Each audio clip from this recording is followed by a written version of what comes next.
guys, it's Alice. So welcome to another basic luto serye. So for today's video ay magluluto naman tayo ng pork stir fry. Pero ito naman ay napadami na yung sabaw. O diba? Pwede na yan. Kaya naman sinimulan ko ang paggayat dito sa ating karne ng baboy. So in-slice ko lang siya ng ganyang kanipis. Tapos ay ibababad natin siya sa soy sauce, oyster sauce at ground black pepper. Maglalagay din tayo dito ng cornstarch para hindi na tayo maglalagay mamaya sa pagluluto natin. So, may mekos-mekos lang natin yan hanggang mag-combine lahat ng pampalasa nating nilagay. Tapos, isa-separate muna natin yan. So, ngayon ay naghiwa na din ako ng bawang, sibuyas at luya. So, hiniwa ko na rin syempre ang ating bell pepper, red at green ang ilalagay natin. Tapos, may tira-tira ako na beans sa rep. So, ilalagay ko na rin, tsaka spring onion. So, ito yung mga pampalasa natin nilagay. Soy sauce, oyster sauce, sweet sauce, mirin sauce. So, ayan. Tsaka ground black pepper. So, simulan na natin. So, una ay ipapry muna natin yung ating binabad na karne. Binabad ko lang to ng mga ilang oras. Pero mas okay siguro kung magdamag natin siyang ibababad para mas manuot naman yung lasa sa ating karne. So, yan. Hintay lang natin siya maging golden brown. Tapos ay hahanguin na natin siya muna. Set aside muna natin to. Tapos ay magsisimula naman na tayong maggisa. So, ang una kong nilagay dito yung luya at bawang.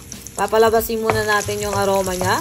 So, pag luya ang nauuna, mabango talaga.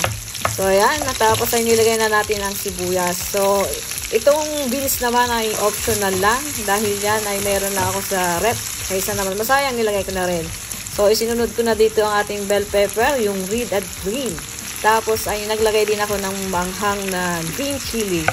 So, nilagay ko na rin ang spring onion. Tapos, ay ang ating pampalasa. Ang soy sauce, oyster sauce, at saka yung sweet sauce. Naglagay din ako dito ng mirin sauce. So, yung mirin kasi ay medyo manamis-namis yan. Tapos, ay ground black pepper. Haluin natin ito na mabuti hanggang mag-combine lahat ng mapampalasa natin nilagay. So, nag-add nga pala ako dito ng konting tubig. Tapos, ay sinalin ko na yung karne na prinay natin kanina. So, papakuluan lang natin ito ng ilang minuto hanggang maluto lang yung mga gulay na ating nilagay. At ma-reduce na rin yung sauce ng ating niluluto. So, after nun, goods na yon. Ito na at ready na ang ating pork stir fry. Maganda sana kung sa wok natin ito niluluto, kaya lang wala tayo nun, kaya sa pan na lang muna. Kaya lang, baka naman may magregalo ng wok dyan. At ayan na nga, ready na ang ating pork stir fry. So with the twist pa nga tayo dahil merong beans. Ay, kung meron naman kayong mga available na gulay, gusto nyo yung idagdag dyan, okay na okay guys. Pero panigurado ako, natakam na naman kita for today's video. Dahil tingnan nyo naman, sarsa pa lang ay ulam na. Panigurado ako, taob na naman ang isang kalderong kanin pag ganito ang ating ulam.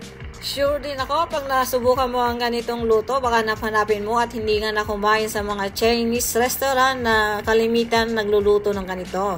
Kaya na pang hinihintay nyo guys, let's try the stir fry!